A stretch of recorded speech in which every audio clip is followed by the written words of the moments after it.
self-serving, persuasive talkers of everything and nothing. We are Conversation Con Artists. What's going on, people? It's your boy, Mr. On Point. And I have questions about Fall From Grace, also known as Calamity Red. And we are Conversation Con Artists, back for another wonderful, fantastic episode.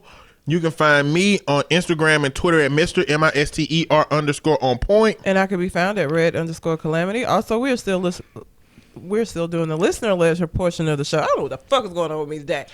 We're still doing the listener letter portion of the show. So if you have a question you would like for us to answer on the show, you can send it to our Gmail account, which is conversationconartists@gmail.com, or you can send it to us on Facebook, Conversation Con Artists, and we will answer your questions that way. I don't think we have one this week, though. We do not. So, two things. I do want to get into Fall From Grace. So, if you haven't seen Fall From Grace and you want to, then you might have to fast forward a little bit because it's going to be some spoilers. Fall From Grace is Tyler Perry's newest, his first Netflix. It's his first Netflix movie. Film. Yeah. So, but before we get into that, because I got a lot to say about that, I realized this week that I've got to 2020. I got to date. I have to date this year, because what I realized is that the longer I go without dating, the more uninclined I am to even participate. Like, the more I'm just like, I'm okay by myself. And that realization kind of scared me this week. I was like, ooh. Like, I don't even... What happened? What did happen? I don't even know. I just moved into this house. I had to, I schedule all of the stuff and, arrange everything myself. And, I had to put shit together and hang, like all of this stuff I had to do myself. And normally I would be like, man, I wish I had somebody that would, here to help me with this. I don't even feel that way no more. It's just like, it gotta be done. I get it done. I can get it done. I've been getting it done. Like, it is what it is. Like, I don't even have that desire anymore to have somebody to help, because I've just been doing shit on my own for so long. Like, Cole Jackson got upset because I moved all my boxes out of storage myself. And the reason that I did that, I really did it because I didn't want to inconvenience anybody. I thought the weather was going to be bad. But I'm just so used to doing shit myself. It was like, I got time. Let me just do it. So it's getting worse. And so I realized this week, like, I have got to date. I have to, because if I wait much longer, I'm going to be like, eh. And I'm already like, meh. It's a lot. Gotta get to know somebody. It's just a lot. I'm already feeling that, where it's like, I really don't want to do it. So before it gets any worse, I have got to, but I have been chatting with somebody from Bumble. Oh, snippity snap! I haven't told them about the podcast, so I can talk freely right now. Don't tell him. By the time he starts listening, at whatever episode he starts listening, it ain't like he gonna go back. True. It's fucking a whole bunch of episodes. It ain't like he's just gonna go back. I talk a lot of shit on each episode though, and I talk a lot about killing niggas. An ID channel, so, but not so much that, like, it'll be a luck of the draw of him to find one of those episodes. It'll be a luck of the draw. Yeah, my luck is he would, but I did tell him I do a podcast. He does not know the name of it or anything. I usually wait, if at all. I don't think have I let anybody listen to it? I don't think I have, because I'm like, ooh. A girl online asked me about podcasts. Said she like. And I told her about my podcast, and she said she listened to finance and a sermon podcast, and I was like, this shit ain't gonna work. No, Jesus. She don't want to talk to me. No, she listened to one episode. And we ain't spoke since. Well, he has a job. He doesn't have any kids, which is like a unicorn out here these days. He has a dog and a cat, which, the cat. You got a dog and a fucking cat. I don't have a dog and a cat. I have two dogs and I have a dog and a cat-like dog. But they're dogs. But he loves animals. He talks very fondly of his dog, so he's an animal lover. He's very sarcastic, which I love, because I need somebody I can match wits with, and he seems to be able to rise to the challenge. he has an interest in YouTube, even though I haven't really been doing my YouTube. Just the fact that he's creative in that way is attractive to me. Like he has, and he wants to do his YouTube on cologne, which, like, all right, I ain't really big on fragrances, but I like a good smelling man, so can rock with that. So yeah, I mean, this is the most promising potential, probably since Gray Shirt. Gray Shirt thought your eyebrows kept the sun out your eyes, so you know, we'll see. I gotta come up with a name for him before y'all come, because y'all came up with Gray Shirt. I gotta come up with a name for him before y'all do, because I don't want it to be another Gray Shirt situation. You're gonna have to control. You're gonna have to control the information in. See, the information you give us get us this shit. Listen, here's what I did for y'all that may have missed this. I went on a date with this guy. Now, I am a super cautious person because I watch too much ID channel. So when I go out with people gonna know I'm with you, motherfucker. If I come up missing, they gonna have a picture of you. Like, they gonna know who you are. I don't play that shit. So I had sent a picture in the group chat so that they would know who I was out with. I had also sent a picture of one of his profile pictures like before we went out, and I did not realize he had the same shirt on in both pictures. These niggas, first thing they see, goddamn Gray Shirt. I didn't even pay that no attention. When they brought it to my attention, I was like, he got the same shirt on? Like, I didn't even notice it. How y'all noticed that? I will never know. First thing y'all noticed was the shirt. So I'll just have to make sure that they're different. Well, they were different pictures. I'll just have to like look at his outfit, I guess, real closely, to make sure y'all don't give him a fucked up name. But yeah, Gray Shirt ain't even a fucked up name. it's not the fucked up name. But what it mean, the meaning behind it is fucked up. Like, he ain't wear the same There's so shirt many all names. the time. That's actually a decent neutral name. I think a lineup could be fucked up. He could have one of them with just one yellow teeth that stick out. Oh, that's terrible. You know what I'm saying? Or one Yeah. tooth, or one where one front tooth is a little bit longer than the other front Oh tooth. yeah, that's terrible. It's too. so much shit. Like, I got a gap in between my teeth now. It's growing because I need probably a deep cleaning at the dentist. I spent 15 years not going to the fucking dentist. How did you manage to go 15? You had toothaches? Or No, nothing? for fucking 15 years, ain't nothing happened with my teeth to say you need to go to the dentist. That's Because amazing. between the age of 15 and 30, I didn't have no fucking insurance. So you couldn't go. I mean, you could, Yeah. but you was gonna I pay mean, a grip. I got insurance now. I can afford to go to the dentist now. I'm lucky as shit that I didn't have no badass health issues or dental issues for 15 years. I don't know what made that not happen. I do not suggest that, people. No. If you are sitting in your life without insurance now, unless you absolutely can't get it, you need to get that shit. Yeah, you do. Not having insurance should not be a decision that you make. It should It should not. be a condition, a circumstance that you are under. I Okay. don't suggest it, but because of that, like, I need a deep, like, cleaning your teeth. Look, I'm just gonna throw this out there. The reason that you need to clean your teeth ain't just so your teeth be clean. It's so that plaque don't build up Yeah. under your gums. The more plaque that builds up under your gums, the more that it pushes your gums away from your teeth. Which your gums thrive on your teeth. They live on your teeth. That's where gingivitis and gum disease come from, is when your gums are not on your teeth, then it starts to die slowly. So you need to make sure you get your teeth clean constantly so that shit don't build up. If you haven't been to the dentist in 15 years, you need a deep cleaning, which means they go in deep between your teeth and get all that plaque that has built up. Shit hurt, Hopefully too. it hadn't eroded your teeth enough that you got to, take more extreme measures, but that's very possible. It hurt. I hate going to the dentist. I have my yearly on Monday. I hate going to do that shit too. I wish I was in a position in my life where I could say I got my yearly. Cause a nigga got a 15 yearly goddamn when I turned 30. And I don't suggest that shit, people. I get my Just never yearly could. exam every year, and I'm getting older now, so I feel like I really need to stay on top of it. But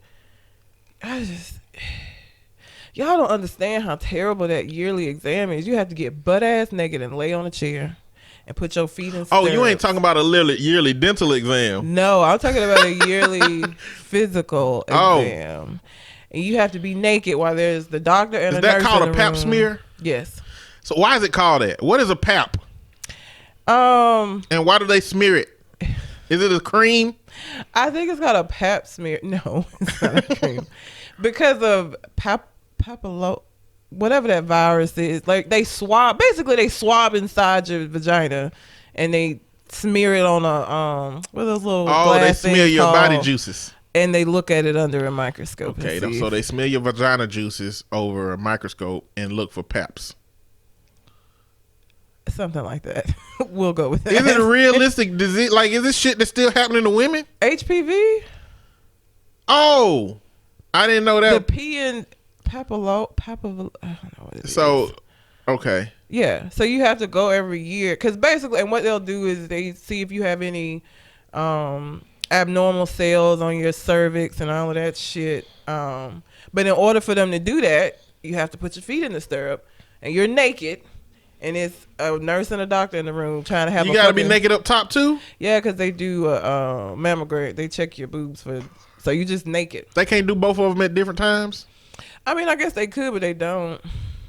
Okay, I guess it's just easier to be butt naked. But it's not, because then they try to have these regular conversations with you while you laying up there naked. It's fucking weird. It's like, just get your job done so I can get my fucking clothes on. I don't want to talk about how my year has been, because I see her once a year, so she's like, how's everything been? I hadn't seen. I don't want to have this conversation. I just want you to do what you can do. You should have the conversation. It's weird. I don't want to. Why is it weird? It's only weird because you believe it is. No, it's weird because I'm laying there naked having a conversation about my year. While somebody's swabbing, and they use this what is it called, speculum? They stick it in there and like pry you open so you stay open with this like metal thing, and then she just goes in and swabs around. It's weird. It's very weird. It's very uncomfortable. You should have the conversation. I ain't got no choice. I used to have physicals and with football, and they used to talk about physicals, and I was always worried that if the nurse touched my meat or my balls, that my penis was gonna get hard. That's what I always. And then when I finally had a physical, it didn't happen. I mean, it's just, I don't know why not. I guess because of the circumstances, because you know what you're there for. Like I don't know. I don't know, man. I thought I would start thinking about porn. Not while you're getting a physical. Like it's such a. I can't. I was imagine. a teenage boy. You just teenage boy mind is all kind of weird. I guess in that way. So yeah. So I gotta go do that Monday before I go to work. So sounds like fun. Yeah, I'm looking. Real you should have the conversation. You should choose something now to talk about the response so that you don't seem all weird. Because you're going to answer the damn question. You might as well at least know what you're going to say. I always talk. I mean, I don't like not talk to her when she's talking to me. I just hate that she fucking does it. That'll be a boring ass job. Yeah. She just looks at vaginas all day. She's an OBGYN. So most of her job is looking at vaginas, but she also delivers babies. So. That job ain't pleasant for her. Mm-mm. I wouldn't imagine so. Imagine the people who come in there for my 600-pound life type shit. Imagine that. I don't want to. Imagine people who come in there with the horrible hygiene. Yeah. Imagine people who come in there that got a whole fucking cocktail of STDs sitting in there. Imagine who come in there who ain't bathed from their sexual escapades last night. Why would you play? Listen, most gynecologists or OBGYNs schedules. I made this appointment when I left my old job, like 3 months ago, because she didn't have anything, because she delivers babies and you have regular clients, and so it's hard to get in. You got like at least 3 months to know that date is coming up. Ain't no reason for you not to wash your ass before. It ain't a surprise. It's not like they call you and be like, hey, can you come in today? Like, 3+ months in advance, because you can't just make like a next day appointment. That's not how that works. Like, not with this kind of doctor. It's any specialized field of medicine, it's harder to get in. So ain't no reason why you shouldn't have washed your ass. You had 3 months to get yourself together. I just imagine she'd be like, oh, goddamn. Do you bathe? I just wonder when that happened. I wonder if they're up front. I don't know. Or if they be like, if they just act like just another day in the neighborhood. Some of y'all nasty, some of y'all ain't. I don't know. And it used It's to good be funny. you don't know. I used to hear I used to hear men, saying like male gynecologist, but that can't be a fun job for them. Like there's nothing sexy about just sitting there looking at clinically looking at vaginas all day. It's not like he's at a strip club or some shit with ass shaking in his face. Like he's literally like, I wouldn't imagine that would be this sexy thing. That I don't think that's how they look at it. I've had a male gynecologist before. My current one is a female though, but they probably feel like women are more sexy with clothes on. Probably so. My brother was working at a strip club and he said that when they have parties, the girls have on clothes and they be looking better than they do when they be naked. Just because it's such a stark contrast from what you normally get. I guess seeing their personal styles and different stuff is a component to it, but yeah, I don't know. That's fucking weird. I don't know about this dating shit, but if you have a question, did you have anything about your week? Nope. If you have a question that you would like for us to answer on the show, you can send it to our Gmail account, which is conversationconartist@gmail.com, or you can find us on Facebook, Conversation Con Artist, and send it to us that way. Stay tuned at the end, because I know I mentioned Fall From Grace. We are going to talk about it, but we got a lot to say about it. So we're going to talk about that at the end of the show. So now it's time for our viral posts. Viral posts is a lot of viral posts. And we did get a message about talking about something from the group chat. Okay. It said somebody need to talk about Orlando Brown. What did he do now? We'll get to it. Okay. All right. Viral post. We think we want sex. It's not always about sex. It's intimacy we want. To be touched, looked at, admired, smiled at, laughed with someone, feel safe, feel like someone's really got you. That's what we crave. Intimacy is not sex. People confuse it with that, and intimacy sounds like it would be, but intimacy in and of itself is more than sex. So yeah. Does it make a difference if a man wrote this versus a woman wrote this? It's more believable if a woman wrote it than it is if a man wrote it. A man definitely wrote this. I mean, so it sounds like bullshit now. Yeah. Because y'all definitely do want sex. But it seemed like he talking to us as men, because he say we think we want sex. Oh, okay. So maybe he's talking to y'all. Then he says it's not always about sex. It's intimacy we want. So it sound like maybe, I don't know if he's telling men this is what we want, because that ain't a good path to go down. It's not.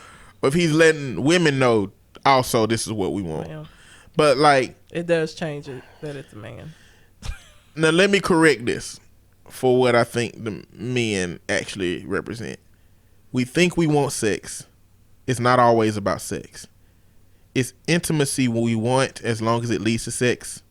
To be touched on the penis, to have our penis looked at, to have it admired and smiled at, to laugh with someone after they've pleased our penis. We want to feel safe and feel like somebody's really got you. That's what we crave. Yes, that makes more sense. That makes more I sense. could accept that.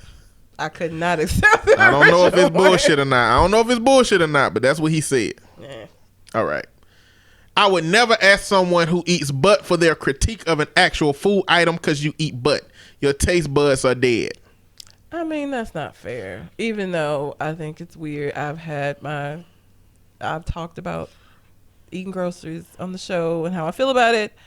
But I wouldn't say that has anything to do with me taking a food commentary from somebody. Like, no, I don't think it's the same. And this statement should be more reserved for people that actually smoke. Because if you smoke cigarettes, if you smoke weed, your taste buds are far more compromised than somebody who eat ass. And not only that, but the skin on the anus is biologically extremely similar to lips. So if you kiss somebody, you felt how it feel to eat an ass. No, you haven't. Yes, you That's have. not the same fucking thing. We're not gonna do this. If you ever put your tongue on a piece of somebody's lip, then you know what it feel like. I'm not gonna do this with you. But that is not a fair statement. We'll just go with that. My mother once told me, every time you forgive him, he will love you a little more. But you will stop loving him. So the day he loves you the most, you will not feel anything for him anymore. Yes. This is what I be trying to tell men. Listen. You need to be concerned when your woman don't care. Like when she ain't saying nothing to you no more, like when she ain't getting upset, that's when you need to be concerned, because that's the point where we have checked the fuck out. Like, I don't care what you do no more. I ain't finna go back and forth with you about shit, because I don't give a fuck. I don't care anymore. A silent woman is a lot scarier than one that's telling you she's upset with you. She trying to get you to do better by telling you the things that she doesn't like. It's a whole different fucking thing. So yeah, he might. Yeah, I think that one is true, because I don't think men realize that women have to leave emotionally before they physically leave. And so if you just looking for her physically to leave, to be like, oh, okay, I still got a chance, you gonna fuck up, because her body gonna still be there long after her heart has left the building. One day after you done this woman wrong, you gonna say something to her and she gonna be like, okay. Yep. That shit's dead at that moment. It's over. When she ain't upset no more, done. It's over. Well, she's in the planning phase at that point. I don't know if the plan is to murder your ass, to leave, to go get her dick appointment set up. I don't know what it is, but it's something, okay? Next viral post. I find it very abusive to put pressure on men to provide us with a life we cannot provide for ourselves as women. As much as women are not rehabilitation centers for badly raised men, men are not poverty eradication plans for lazy women. I heard nothing. I'm so sorry. I find it very abusive to put pressure on men to provide us with a life we cannot provide for ourselves as women. As much as women are not rehabilitation centers for badly raised men, men are not poverty eradication plans for lazy women. No, because the assumption there is that women who are looking for a man that will be able to, I wouldn't even say take care of her, but be able to that doesn't mean that she's not taking care of that shit before he comes along. So I don't know about that. Like, I don't know. I'm okay with saying that women should be able to provide a life of their own. Yeah, you should be able to provide a life of your own. You should. Like, before you in a relationship, what's going on if you ain't providing a life of your own? Because then you know that this is what happens when this is how people get in relationships for the wrong goddamn reasons, okay? If you're looking for somebody to take care of you, you are going to overlook a lot of bullshit because you have this need that needs to be met of being taken care of. If you taking care of your fucking self, then you are more likely to pick somebody based on the characteristics and the traits and qualities that you like in a person, as opposed to, well, this nigga got money and he can keep me, keep my weed tight. Like, no, that's dumb. You need to be able to I don't want anybody to take care. I just talked about this at the beginning of the show. I'm good. I literally, anything that I need to have done, I can fucking do it. If I can't do it, I will Google or YouTube and figure it out. I have drills. I have a whole tool set. Like, I fix shit in my house myself. I've been doing that. So, like, this ain't about you coming in and rescuing me and doing it. I can do all of that shit myself. That's not what I need you for. That's not what I want you for. And that shouldn't be what anybody wants anybody for, because you make poor decisions when it's based off of shit like that. Very poor decisions. So the only thing that this comment don't take into consideration is that it's never been women really putting pressure on men to provide that shit traditionally. It's been men manipulating their role in taking care of you. That's been the men's job. Like, women didn't even expect to have to take care of shit, because men was like, we gonna take care of you, but because we also want to control your situation too. Yep. So it's like, this don't take into account the history. It make it seem like men, the only reason that women are looking to men to be taken care of is because they just lazy and want to be taken care of. When in reality, a lot of men would prefer that. Like, this same dialogue about men talking about how, the black relationship been messed up because all these women going to college and getting these jobs that's better than men and shit. Like, that whole dialogue is about men wanting women to just be less than men, so that men can just be more. Without the work, men don't have to do the work. Next viral post. Okay, so in the middle of this podcast, we just found out Kobe died. Yeah, I mean we. Okay, so the energy on the post probably finna go down a little bit. It's just fucked up. Damn. I don't even have nothing to say about it. We just continue. Rest in peace, Kobe Bryant. Shit. Funny how at YG gets arrested the weekend of the Grammys when he's supposed to hit the stage in Nip's honor. Hashtag LAPD, the biggest gang here. I'm so tired. And this was the game. And another post say, shit, you probably the one who called the police so you can perform for him. Why everything got to be a goddamn conspiracy? Like, why YG couldn't have fucked up and just got arrested? He got a history of fucking up. What the fuck? Like, everything is not a conspiracy. Jesus. It's not. Next viral post. I do not condone domestic violence. Oh, God. Sometimes you got to call a nigga the wrong name to show him you got options. Comment. Sometimes you got to slap the bitch with the left hand to show her she got the right one. That is terrible, but it's so... Whoever put that is stupid. Very stupid. Oh, that's Do not condone domestic Domestic violence. violence is terrible. Don't be out here beating up on people.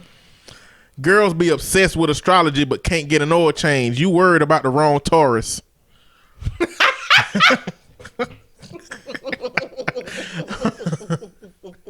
So stupid. People are very creative. That's all I have to say. Very. This woman posted in 9/28/2012. I'm afraid to have sex for the first time if I'm not married. Y'all think it's cute, but the soul ties are real. Her new updated comment 1/23/2020. Woo, child, I've been fucking.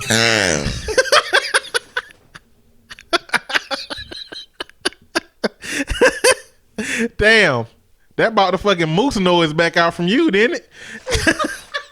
That shit been going away for a while. Yes, that sound you heard was Red laughing. Sounded like a moose.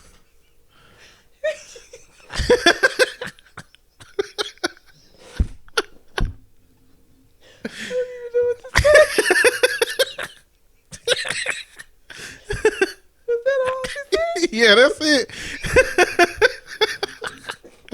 Y'all, Red, this is the biggest Red I done seen out of a laugh I done seen out of Red in a long time. So I'm just gonna let it marinate. I wasn't expecting that.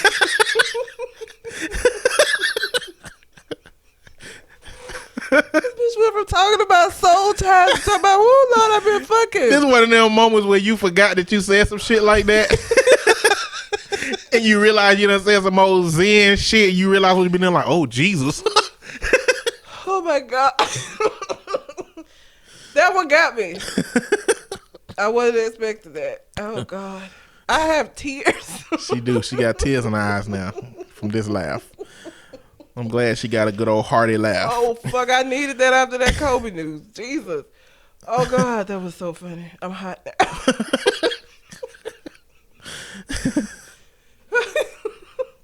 Okay, I'm okay. You good? Yes. You good to move forward? Yes. So this post is a meme. It has a picture of Ren from Ren and Stimpy sweating. Okay. Ren was the cat, right? I think so. Is Ren the fat one or the skinny Yeah, one? the fat one. So it got a picture of Ren sweating, and it says, "When my meat slip out the sixth time," and she says, "You know what?"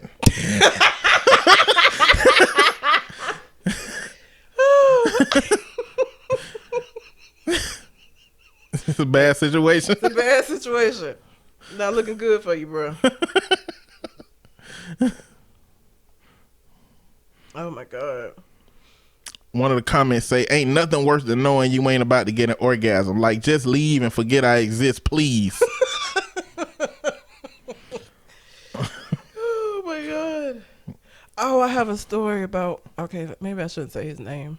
Yeah, they're not gonna know who it is. You gonna know who it is. Ronnie. Okay. I'm gonna tell it after. I got a few more Okay. then. and then we get to that.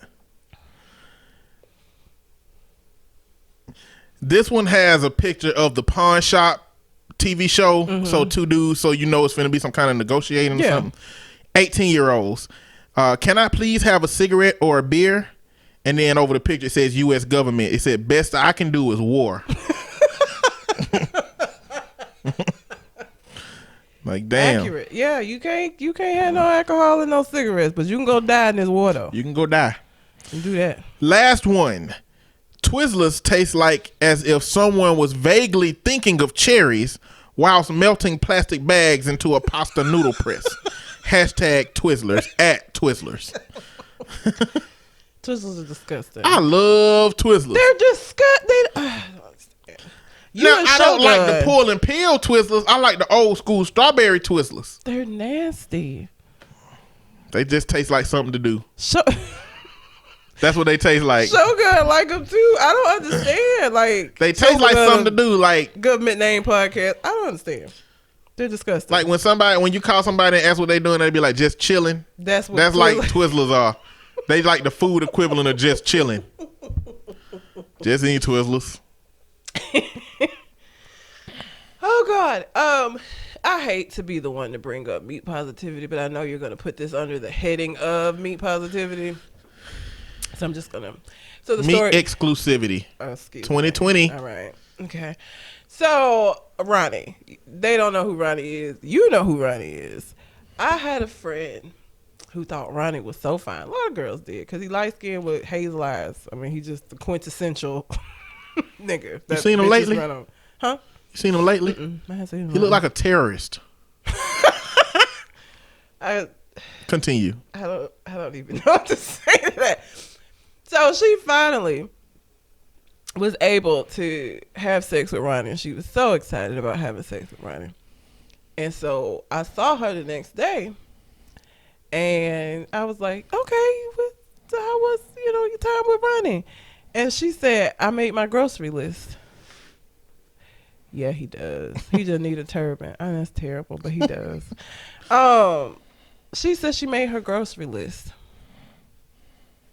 She made his grocery list? She made her grocery list. Okay. In her head. Okay. While she was fucking. And so I said, what? I said, are you? Oh, that's sad. So what happened is, Ronnie knew it didn't go well. And the way I know he knows that it didn't go well is that afterwards he was like, I told you before I came over here I was sick. I got this cold. And I was like, this nigga was already making up excuses for why. She never slept with him again. He kept trying to get How does she look? You know her. Okay. Yeah. Oh. It was so sad. He kept trying to get her to do it again. And she was like, no. I was like, well, maybe he was sick. She was like, really? Red? I was like, I mean, he could have been. She was like, it wouldn't have made a difference. He was sick, not sick. It just was bad. What's bad about it, though?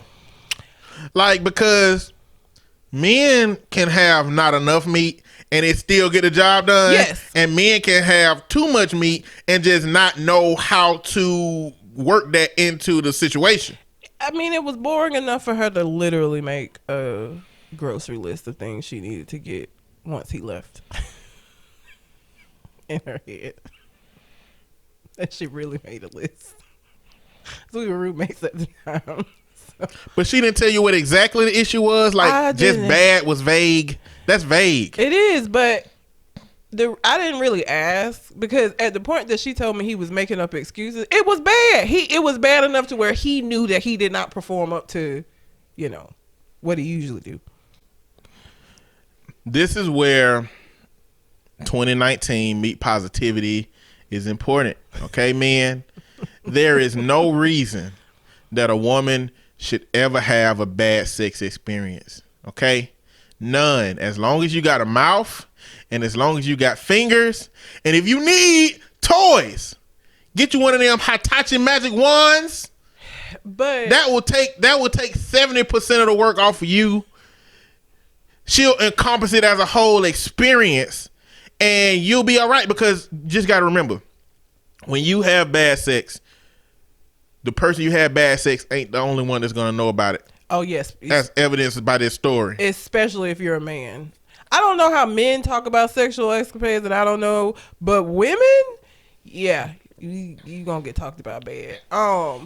And what I think Ronnie is the epitome of a cliche light-skinned nigga with hazel eyes. The arrogance that I just feel like he didn't feel like he needed to do anything but what he did because he's him. Like, I don't think he was like, I think that he fucked up enough to where he was like, oh shit, let me. But this how women prop dudes like that up, because the only reason she probably messed with him was because of the same shit that got him arrogant as it pertains to women. Yeah, like women prop that shit up. They did. I mean, I think I said this before. I'm really not. I need some melanin. I'm really not a, light skin. And I feel like, and I know this is cliche, and I'm not saying that all men that are light skinned with hazel eyes or green eyes are like this. A lot of them are arrogant, and I just don't have the time. And I don't have the personality to feed into that shit. I'm going to humble you. You're not going to like me.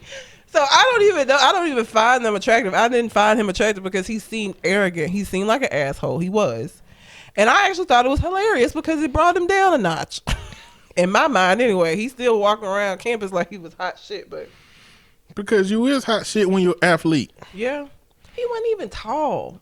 Whatever. The point guard. That's the point guard. If you running shit like the point guard, you good. You think Chris Paul and all them other point guards out here didn't get played? Which they, as point guards, probably still like 6'4" and 6'5", though, for real. He's like, was he even as tall as me?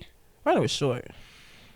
I can't remember if he was as tall as I was. He might have been as tall as me. I don't know. I don't remember. It's too long ago. But yeah, so that just reminded me, that viral post just reminded me of that conversation I had with her about Ronnie, because he immediately I got this cold and I went, well, if you knew you were sick, reschedule. Don't come over. Don't bother. Listen, man. You that goddamn sick? If y'all want to know how to please these ladies and you having problems, holla at your boy, okay? I ain't no womanizer, but I understand. I understand what it takes, okay? You know what? I read, women can have sex as many times as they body physically allow. Men, we have a refractory period. Oh, yeah. Which means once we ejaculate, we kind of like, our body be like, chill. I read that could be up to 2 days. Oh, that's terrible. So the article I was reading was about men that can have multiple orgasms and what that means. Mm-hmm. What it means is that the muscles that they have are stronger. Like Kegel exercises. Oh, okay. Make your muscles stronger to where you can get an erection faster after that. Mm-hmm. And there's other things you can do, like eat foods and stuff to make it happen faster.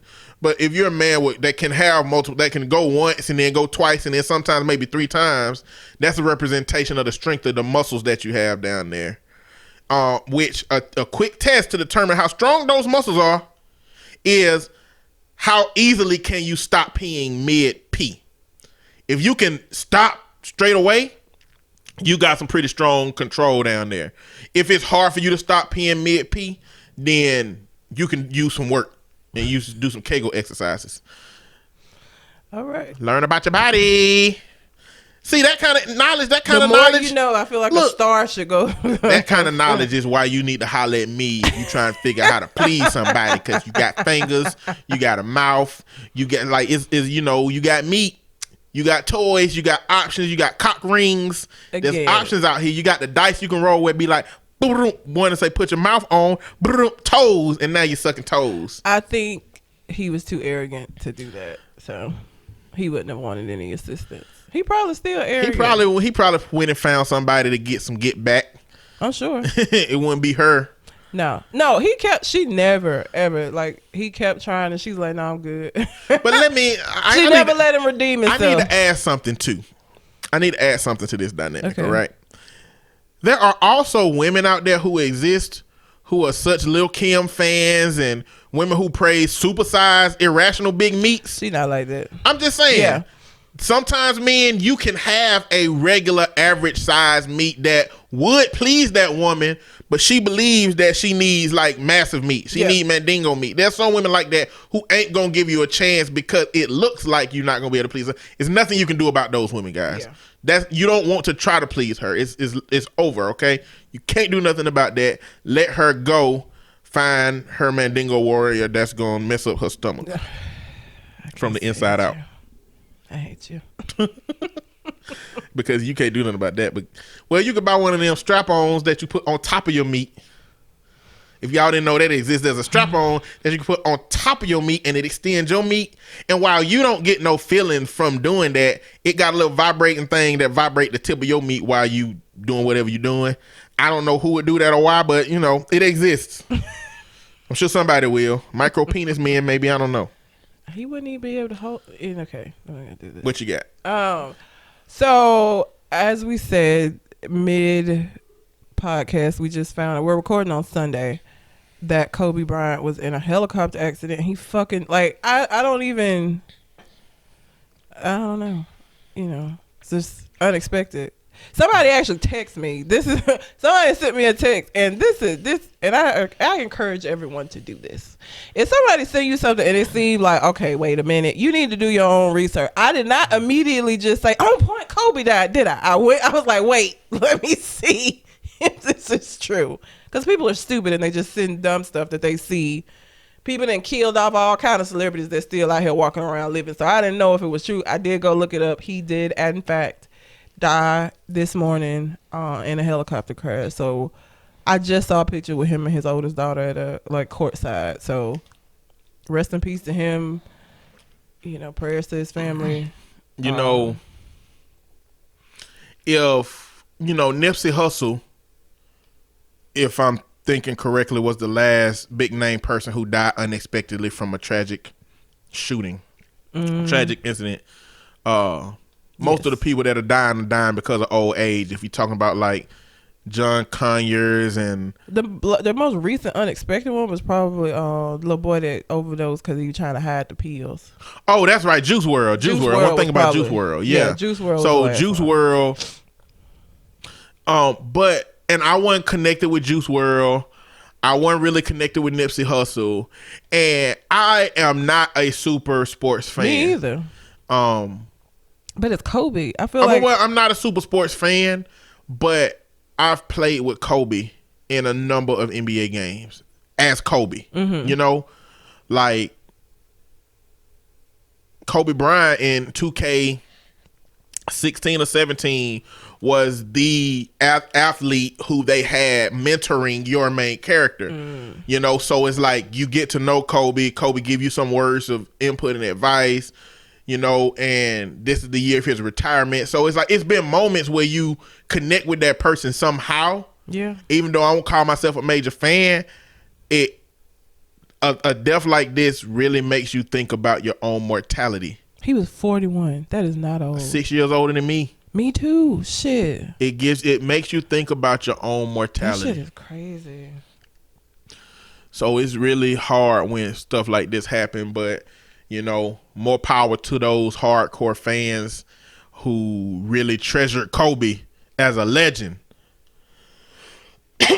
More power to y'all managing and dealing with this loss.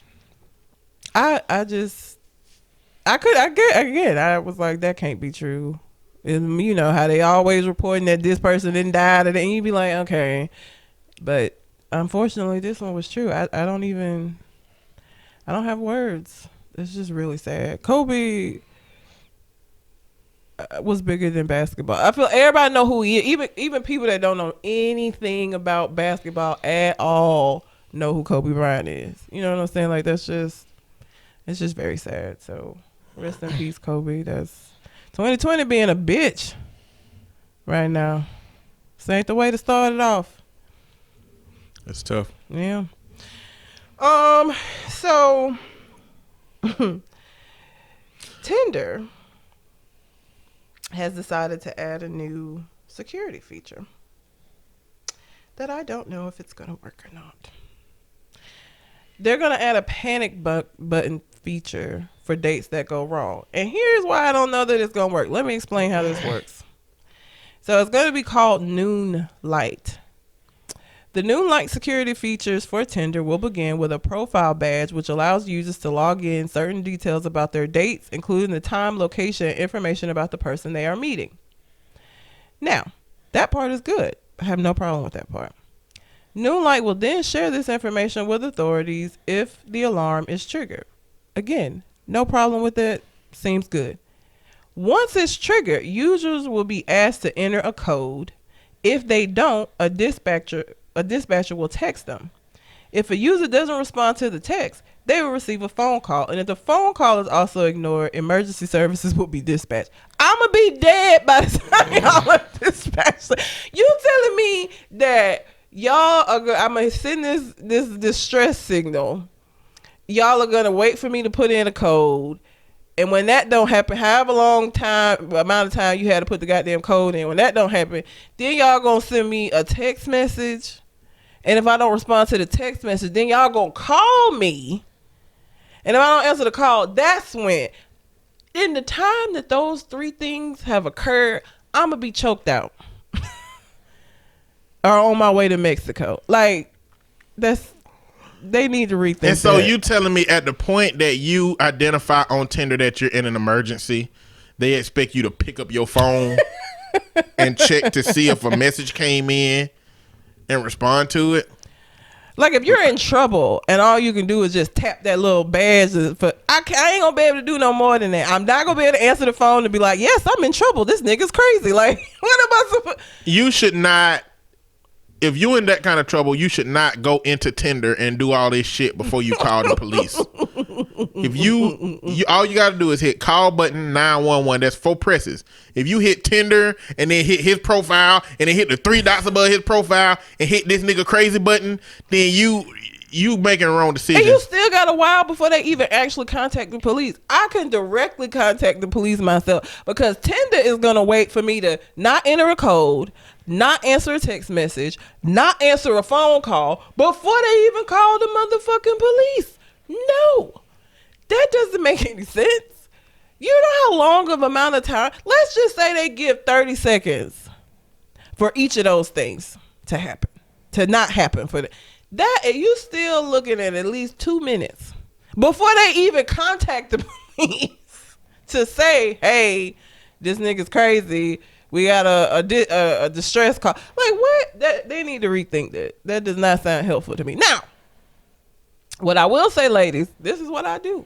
Again, as I said at the beginning of the show, the reason why On Point and the rest of my little merry band of misfits were able to make fun of Gray Shirt is because if I go out with somebody, I send his picture to our group chat. Y'all gonna know where I'm supposed to be or who the fuck I'm supposed to be with. Because if I come up missing, this nigga did it. I watch too much ID channel and I don't trust people. So I do encourage you to make sure that somebody knows if you're gonna go out on a date with somebody that you haven't been out with before.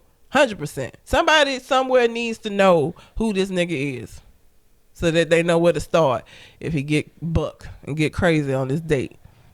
I always send pictures to numerous people of what this nigga look like every time I go out on a date. And I will continue to do so because niggas is crazy and I'm not trying to die. Did you ever watch Orlando Brown in That's So Raven or any other thing that he might have played in? I mean, I watched That's So Raven here and there. I wasn't a fan. It wasn't made for me though. He just like one of them child stars that had just that passive role. Mm-hmm. Disney and Nickelodeon child stars go through some of the worst shit ever. Including Raven-Symoné. She ain't went his crazy, but she's done shit in the past where we've been like Raven. It's like she don't have a realistic view of reality, even though she done got out of childhood and made an adult, life for herself. Yes. It's like some of them comments that she done made don't reflect like reality. Yes. But what has Orlando Brown done now? Orlando Brown claims that Nick Cannon gave him oral sex when they was younger. And what?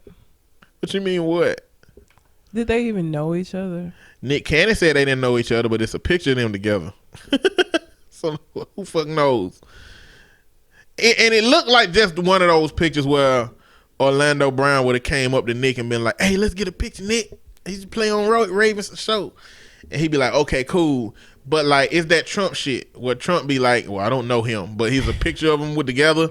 It's like, I mean, how young were they in the picture where they were together? I don't know. 'Cause he's saying when they were younger. What's younger? Like when they were kids? Are they even the same age? They're not even close to the same age. I don't know. I'm gonna listen to the video. I ain't heard it. You what? Oh, don't worry about Nick. Nick, okay, look, fine. Fine, okay? You want me to tell everybody? You want me to let everybody know what happened? Okay, fine. Nick, I'll let you suck my dick. Okay? Fine. I don't think y'all heard that quite, but it was Orlando Brown saying, "Nick, I'll let you suck my dick." I Now, think he's just rhyming Nick with dick. I don't know. The level of crazy that Orlando Brown is, I wouldn't. Let me not say crazy. As a mental health professional, okay. let me say mentally unstable. Yes. As mentally unstable as Orlando Brown has been lately, I don't think I would put that much credence to what he's saying. Because it's hard to know when he's joking, when he's being serious. It's hard to know if what he's saying is rooted in reality or if it's rooted in some kind of cognitive fucking dissonance or some shit. You know, even the story of him talking about him and Raven Simone having sex, the level of silliness that was involved in that made it hard to believe it. Now, I went in on Nick Cannon about Eminem and told him to stay in his lane. But there, in no universe could I see Orlando Brown's biggest, he's known for That's So Raven, which That's So Raven is a very, I mean, it's like, at the time that Orlando Brown became the bit of famous that he was for that show, what would Nick Cannon gain from him? Why would he do that? If anything, I could see if he said he sucked Nick Cannon's dick. But Nick, I don't know. I think this is his mental illness rearing its ugly head. I don't buy it. I think he probably was just rhyming Nick with dick. I just don't believe it. I don't believe it. So everybody who thought I was being hard on Nick Cannon, talking shit about Nick Cannon, I stand by what I said about him and Eminem, but this is dumb, and I don't buy it. And Orlando needs some help. Very much help. So he needs. Lots of it. Okay, so you know I can't have ice cream. Correct. But I still talk about ice cream. I don't even know who is going to make this, but a Cinnamon Toast Crunch ice cream is supposed to be being made. I'm impartial to I wasn't a fan. Cinnamon Toast Crunch cereal, but the Fruity Pebble cereal that I had at Big Spoon was delicious. Now, if they can make it taste like cinnamon, like, I'm not a big Cinnamon Toast Crunch fan anyway. Let me say this. When I thought about a cereal ice cream, when people like Fruity Pebble ice cream, I really just thought of it being vanilla with Fruity Pebbles in it. Mm-hmm. I did not conceptualize that they would try to make it taste like the cereal milk after the cereal are gone. And you know what? Cereal milk is some of the best fucking milk you ever gonna get in your life. I don't give a fuck what cereal you had. If your cereal has some semblance of sugar in it, that's the best milk you're gonna get in your life, okay? Eating a bowl of cereal is the first best way to flavor your milk outside of putting some fucking chocolate syrup and shit into it. And outside of turning it into ice cream. If you want some flavored milk, you just eat whatever cereal that you like how it tastes and drink that milk afterwards. You will have that flavor on it. So if they're going to make a milk ice cream flavor after Cinnamon Toast Crunch milk after the cereal gone, I can fuck with that. I can fuck with that. As I can fuck with many other versions of that too. But I definitely can fuck with Cinnamon Toast Crunch milk ice cream. Yeah, I'm not a Cinnamon Toast Crunch fan, so I ain't either. But I've had Cinnamon Toast Crunch. I like Golden Grams better than Cinnamon Toast Crunch, I think. Golden Grams got some decent flavored milk afterwards. You know what I'm saying? It ain't bad. The sweetness is really subtle though. I think I don't really like overly sweet cereals. But you get that with Honey Grams. You get that subtle honey and that graham cracker taste that come along with the sweetness. You know what I'm saying? Yeah. Like it do have some. There's a method to the madness of subtle sugaries. You know what I'm saying? I've just never liked them because they get soggy so fast. They do get soggy fast. They get soggy really fast. And some of them don't get soggy fast because some of them be coated in more honey than other ones. More honey sugar mix than other ones. So them ones stay crunchy a little bit longer, but the ones that don't got that much coating, them bitches get soggy immediately in the milk. That's how that happens. Texas is a couple of schools in Texas that are not allowing kids to graduate or are suspending them for having dreadlocks. And I was in this group and this woman was saying, "Oh, that policy isn't racist because it doesn't apply directly to African American. It just say no student can have hair at shoulder length." But this is what happens when you believe that an all-encompassing policy, just because on paper it looks like it applies to everybody, that's what fairness looks like, but that's not what equality looks like. See, fairness looks like putting the same rules up for everybody and everybody lives by them. And fairness is more so a theoretical framework. It's not like something, to me, equality is physical, actual things you have to apply. It's like that. If you've ever seen that picture of all of the people standing on the same size box, but some people are taller, or then you had the next picture where the boxes are elevated so that everybody can see at the same rate.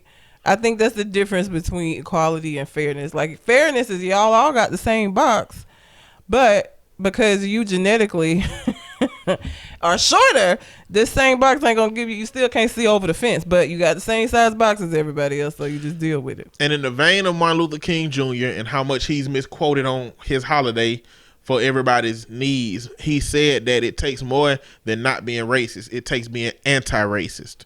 So in order for that policy to not be racist, it has to be an equality-based policy. It has to take into account that our hair is different than white hair. White hair is it's very few white cultures in which hair has some kind of cultural relevance. Yes. There are a lot of black cultures where the hair has some kind of cultural relevance. Mm-hmm. And in one of those Texas cases, one of the boys' family, the men in the family have a history of growing long dreads. Are they Rastafarian? I don't know what they are. I just know that they have a history of growing long dreads. Even D Smoke from Rhythm and Flow, the character who won, all his brothers and him got like dreadlocks that go past their shoulder length. So a policy like that has to make sure that it takes into consideration the cultural components. And it really just upsets me that they would take something that is not related to academics and use it as exclusionary criteria for them to participate in the academic events for the school. They literally will suspend the kid from not coming to school until he cut his hair. Like, are his grades fucked up? Is he not achieving and excelling? Is he not doing the work? Is he a bad student? Do he get in a lot of trouble? Like, these questions need to be answered for me to even partially try to understand. But at the end of the day, it's still a part of a long pattern of white people policing black people's bodies and hair and saying you can't have this and you can't do this, or you got to have this kind of hair if you want to participate. Can't have no fro. And they saying the hair can't come past the shoulders. I wonder how they feel if he came in there with an 8-inch long afro that because it grows out, it's not going past the shoulders. True. They policy don't say that there's a length limit. You know what I'm saying? That clearly he can't do that. They would have to change it to an actual size limit, or they would have to hypothetically say because your hair would fall on your shoulders, you can't this, that. But see, and this is why people get upset with white people doing shit to their hair that black people get shit for. This is why this is why the whole conversation happened about Bad Baby. Okay, and her having them braids in her head. It's a problem when it's black. That's not okay. It's not okay when it's us doing it because it's naturally what we do. It's a problem, but when y'all do it because you think the shit is cool, it's fine. That's not okay. Not at all. For those of you who don't want a spoiler of Fall from Grace, this is probably where the show gonna end for you until you watch it, because we finna do like an hour shit talking session about the show or the movie. So that's what's coming up next. I appreciate y'all for listening, and until we come to the next conversation, We out. holla. Okay, but so Fall from Grace. So did you watch it? I did. I have questions, and I don't know if you can answer these questions for me. So let me tell y'all why I watch this, because I don't watch shit. But I don't like feeling left out when it's a whole bunch of memes and Facebook dialogue going on about something. Yeah. And I got a spoiler from somebody on my Facebook that the status meant nothing, but if you watch the movie, you know what it means. Mm-hmm. So I knew that something was gonna happen in the movie from what was posted. But I have no interest in Tyler Perry. Me either. I have no interest really in black media when it comes to family drama and relationship drama, because that is literally my job. I deal with that shit all day.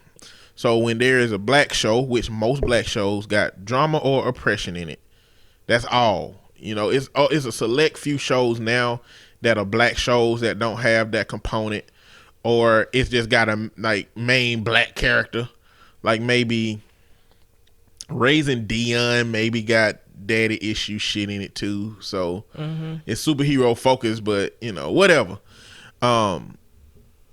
So you know what? I was introduced to the show and I started watching it, and I was like, you know what? Let me see what this shit is about. And I watched all of it. And my early predispositions about whether I should watch it or not, I should just have followed them and just not worried about watching this shit. You've talked about it. My boss at work came in talking about it, and then Cole Jackson was like, you gotta watch it. And I was like, it looks stupid and it sounds stupid. And there were just so many things that didn't make any fucking sense in this movie. So again, spoilers, if you haven't watched it, you might want to skip this part, because I'm not gonna try to not, because like the things I have questions about, there's not a way for me to ask it in a way that it wouldn't ruin the movie if you haven't seen it. So if you haven't seen it, skip this part. Also, I feel like even if you hear these spoilers, it won't change that you need to see this movie to see how bad it is. How bad it is. Yeah. So what are the hold on, let me start. I gotta start with something. Okay, go ahead. What the fuck? Like, why does Tyler Perry have to name his characters something that can be in the title? I don't know. A Fall From Grace. Yep. Family That Prays. Oh, Family That Prays didn't have. Well, he always do that shit with names. Yeah, like he does. He do that shit a lot. I don't know. I don't know what it is about it. It's corny to me. Main character's name is Grace, if you didn't grasp that. Or yeah, she's one of the main characters, I guess. The whole thing. Okay. So, first of all, did you watch True Blood? No. Okay, so the guy that she marries, the husband, played a character on True Blood, and his name was Eggs.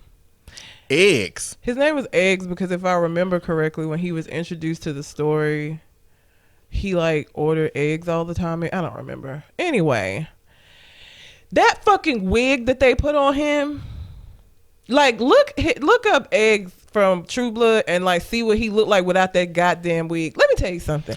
He played in a USA football show too. Okay, I don't know.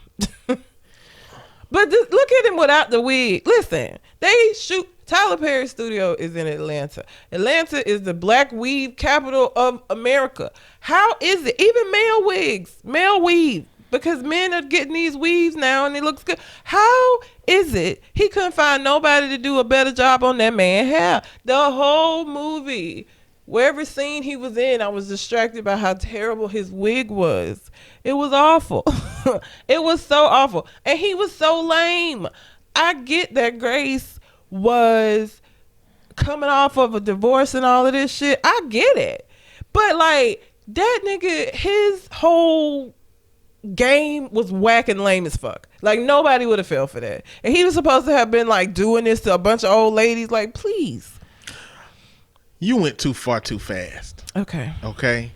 So he did play in a USA show called Necessary Roughness. My brother was in the pilot episode for that. Oh, okay. That's why I remember him from that, because you know JD was telling me about the show and I was like trying to go and check it out and whatnot. Let's start with the fact that this lady, irrationally, is just, she done went to a lawyer and said, I murdered somebody, I deserve to go to jail, don't ask me no questions, just fucking bring me a piece of paper to sign up and admit that I killed the motherfucker and I'm gonna go to jail. That made no sense. Ever. And the reason why it pissed me off, because there were a lot of things in this movie that I was just like, Tyler, really? There was not a reason for her to do that. It wasn't realistic. You know he did all of this shit with your bank account. So you have all of this. If she had just presented that and they started investigating into that, they would have found out that him and his mama was a scammer. Like they would have, because they didn't even look into the husband at all, because she was just like, yep, I killed him. Lock me up. Like, who the fuck gonna do that? What? She had no reason not to fight for herself. That made no sense to me, that she would just be like, I just want to sign a plea deal. I just want to be close to my son.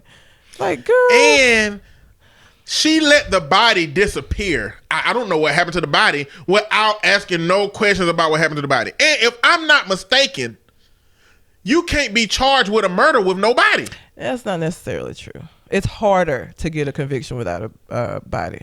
But you can't get convicted without a body. So you watch Idea Channel enough. How often, like how much evidence have to be involved in it?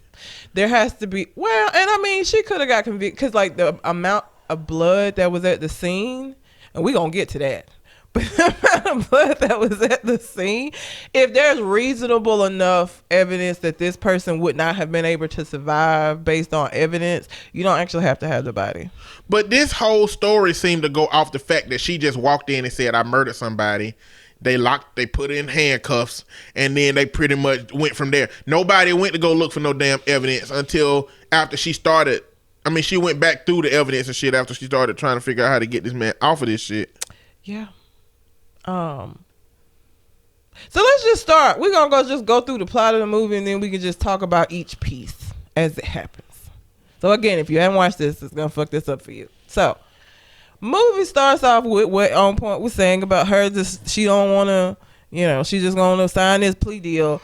Now the main character in the movie outside of Grace is this lawyer. I was just gonna say, ain't been doing shit but defending drug dealers, taking plea deals. That's it. Well, and part of the reason why is because she works for the public defender's office. If you know anything about the public defender's office, public defenders are the ones that the state appoints to you when you can't afford to get your own fucking lawyer. They're overworked, and they get the cases where they ain't really gonna be able to win them probably a lot. Like, it's the people that can't afford to get a lawyer. It's the one that the court just say, oh, you ain't got no money? Okay, we're going to give you this person. Usually they fresh out of college. They're not the best and the brightest. They aren't usually.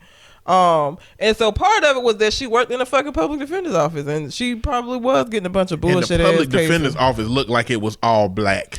It did. That can't in no way be realistic. No, I don't think it is. But it's a Tyler Perry movie. Tyler Perry paid her boss. He was an asshole to her, and he gave her the case, Grace's case, and he was basically like, okay, she want to plead, just go get her to sign the plea deal. We're going to be done with this. Boom, bow, whatever. So she goes, talks to Grace the first time. Grace is, she want to be next to her son, and I think that was really her only caveat, is she wanted to be at a prison next to her son. So go through all of this. She's about to sign the plea deal, and the girl, for whatever reason. No. I'm going to tell you why. Why? Because Grace was sitting there like, oh yeah, she cried. Like she being mean in 1 minute. She like, I just want to go to fucking jail. I killed somebody. And then the next minute she be like, and then the lawyer's like, She cried. she cried. I've never seen anyone that's, Guilty cry. like this crying in like this way. It doesn't look like she did this. I don't understand somebody who's done this. And this lawyer who is over it, done with it. I'm tired of doing this work. I want to get out of this shit. Somehow just be like, I'm going to investigate this shit. So she goes to Grace's best friend, which is played by Felicia Rashad.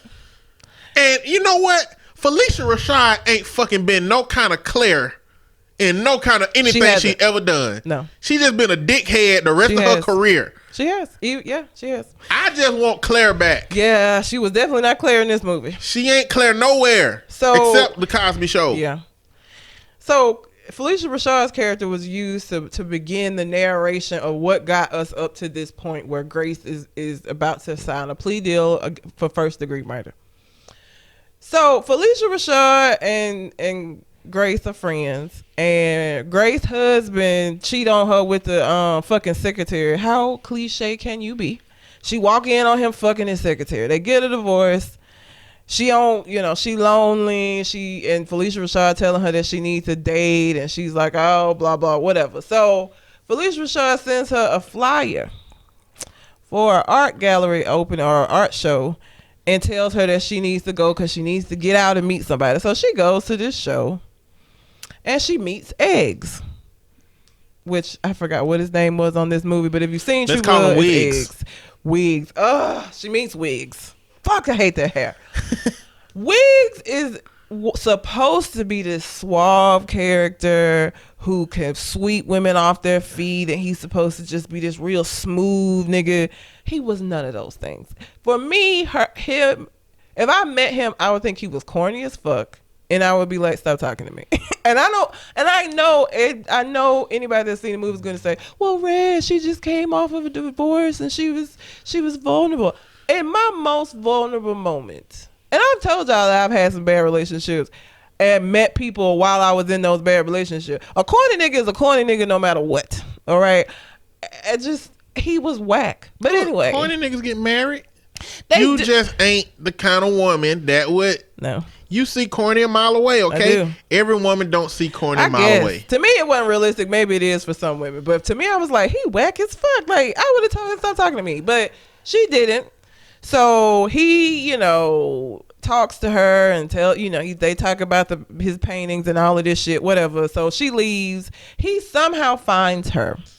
And then he sent a rose to her office or some shit to ask her out. He sent some flowers to her bank. And she works at a bank. Sends flowers to the bank, asks her out. She go out with him. They go. It don't seem like they dated for very long. The date sequence did not seem to last that long. Now, I think at that point is where Felicia Rashad stopped. Because Cicely Tyson, the old character, was walking around the house and she like scooted the girl out of the house and so the lawyer went to Grace and told Grace, I talked to your friend and I want to know what happened before you sign this plea deal. Let me talk more about Cicely Tyson real quick. You knew Cicely Tyson's character was going to have something to do with something because she was just weird. Yeah. She was just the old lady. Old abused lady, kind of. Yep. She would be saying stuff like, I ain't do it. It ain't my fault. Then she'll shuffle on to the back. Literally shuffle on. Yeah. He ain't even She's shuffling to the back like in a robe. She got like a pink robe on the whole fucking movie. Hair look a mess. It's like she would be the creepy ass motherfucker in a horror movie. Yeah. Like the woman that from Get Out who was like, no. That lady, that's her in this shit. Yeah. You knew she had something to do with something. Yes. Because she'll be like, I ain't let her in, and just shuffle on to the back like, is this all they could get her to do? Like, don't worry, Cicely, we ain't gonna have you on your feet that much, honey. You're 95. Look good for 95, don't get me wrong, but we ain't gonna have you doing that much shit. So she just weird as shit the whole movie. So the lawyer goes to talk to Grace, and Grace, for whatever reason, decides to start telling her the story. And so she talks about how she fell for him, and he was, he loved her, and she felt wanted, and so it did not seem like they dated for very long. Now, at a certain... Okay, go ahead. I'll tell you. I'm going to stop in a second. So they dated for whatever, however long. Didn't seem like it was very long. They go out to a garden. Let me talk about this garden scene. Tyler Perry has too much money to not be able to do a better job with the motherfucking special effects. What the fuck were those fireflies? Them shits didn't even. It just looked like somebody like put like little yellow globes on the screen. It didn't even look like bugs. So let me go The back. whole shit is fake. Let me go back to my childhood in the South. First off, we call them lightning bugs. Yes. Okay, I don't give Not a fuck who you fireflies. was. Yeah, you in lightning the bugs. South, they was called lightning bugs. Yes. Number one, the illuminescence of the lightning bugs was not right. No, They was too bright. way too bright. They should have been more yellow. They And should have they been. They should have looked like pea yellow. That's the color that they are. and they just stayed glow. If you've Pungent ever seen a lightning bug, they flash. It's a flash of light. It just was glowing, like just. And it's not really a flash of light. It's a slow. It's like a fast dim Yeah. in and a slow dim out. Yes. It appears out of nowhere and then it fades away. That's how you catch the motherfuckers, because it's dark nighttime when you see them. So you know what I'm saying. You got to catch them when they show up. You got to go get them if you're trying to catch These them. was just illuminated all the time. Like it wasn't even. It was the garden itself even didn't look real. It was I don't think the horrible. garden was real. I think it was Fucking CGI. How you can't get no better CGI than that though, Tyler? Damn, you just built a whole goddamn studio in Atlanta where fucking was the last Marvel movie shot there? No. What? There's some movie Coming to America 2. Coming to America 2 been shot there, and I think Bad Boys 3 was parts of it was shot there. You got money, my nigga. Is my point. That was the worst CGI I've ever seen in my life. I was so upset. Maybe we looking at it wrong. Maybe Tyler Perry is just like the penny pinchingest ass. He might be. Maybe this is what it is. Maybe he's chosen areas where he ain't willing to take time and money on. I read that they recorded that the whole movie was took in 5 days. That's what it goes. It looked like it too. It looked like it. It looked like it. Tyler Perry was like It showed. 3 days in. We ain't got no fucking garden money. Find the CGI motherfucker. How much is he? That's too much, but fuck it. We don't got time. Let's get him. Let's do that shit. Negotiate down, because we ain't trying to pay him that much. And they negotiated down, and he was like, well, these lightning bugs ain't gonna look real, motherfucker. And this garden gonna look like it's CGI. And Bitch it ass did. niggas trying to fucking lowball me. Fuck them. And it did.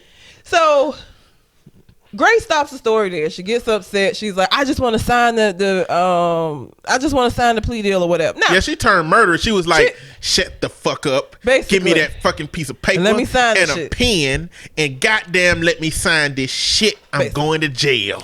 Now, let me back up because I missed a very important part that pissed me off later in the movie. I'm going to bring it up later, but let me just real quick go back.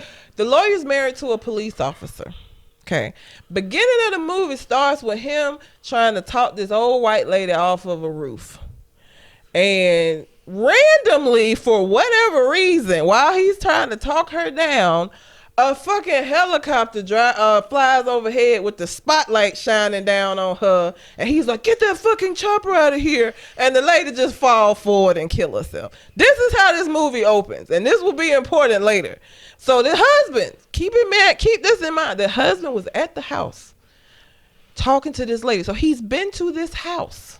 He's been there. He knows that something weird happened at this house where this lady jumped off the roof. That's going to be important later. I needed to bring that up. But yeah, she's married to the cop. So she, for whatever reason, this case it sparked the fire in her, and she just can't let it go. Even though Tyler Perry is like, just fucking get her to sign it and like, let's just be done with it. Like, I'm tired of because now this story of her killing her husband, which ain't even that big of a thing, but apparently it was the talk of the town.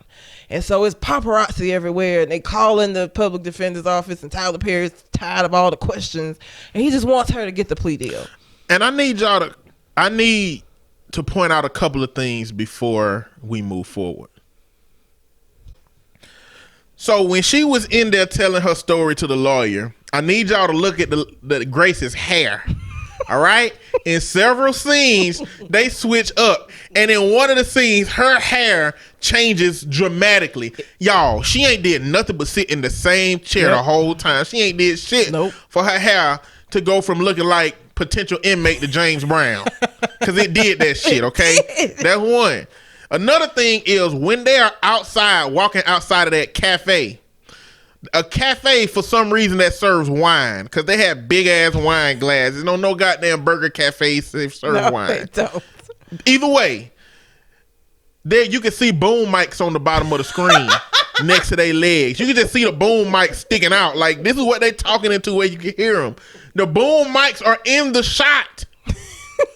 So it goes to make you wonder how much editing is even being done.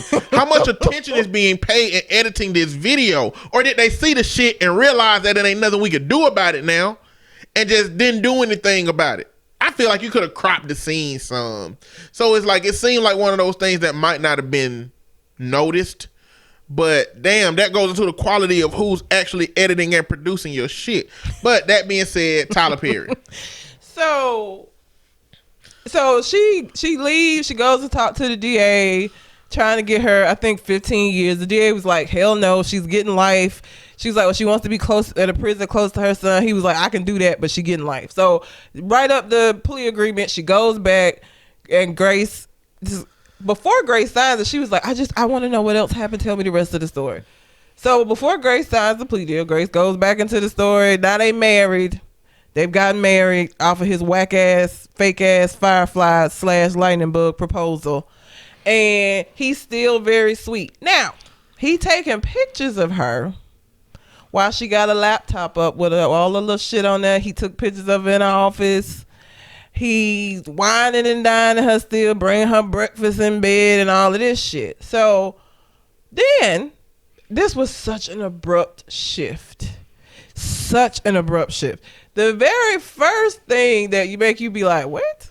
Is that she was in the bedroom. He wasn't there. She went to go find him. He on the phone with somebody talking about, yeah, I miss you too. I can't wait to see you, or some bullshit like that. He said, how did you feel about the Fireflies? Oh, okay. He said, how did you feel about the Fireflies?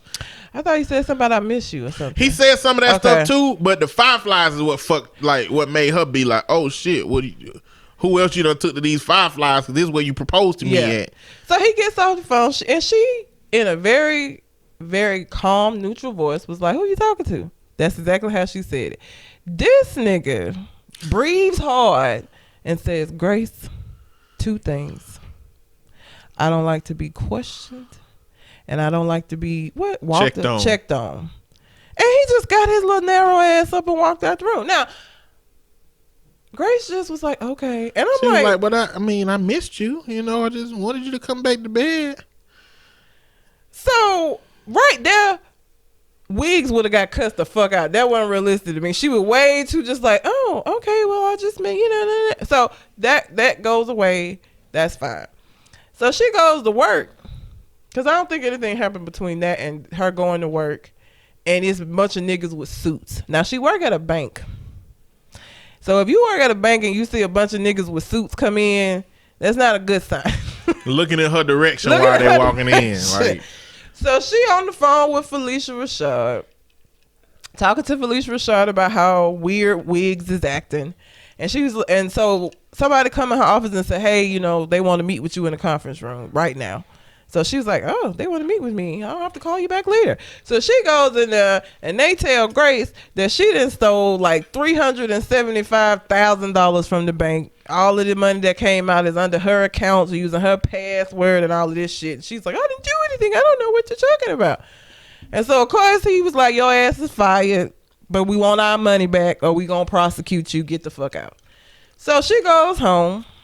Let me interject. Okay.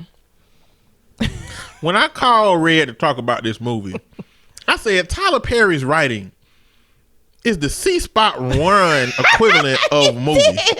It's the C-Spot Run. Ain't no depth to it. It's not. And he stay away from complicated shit.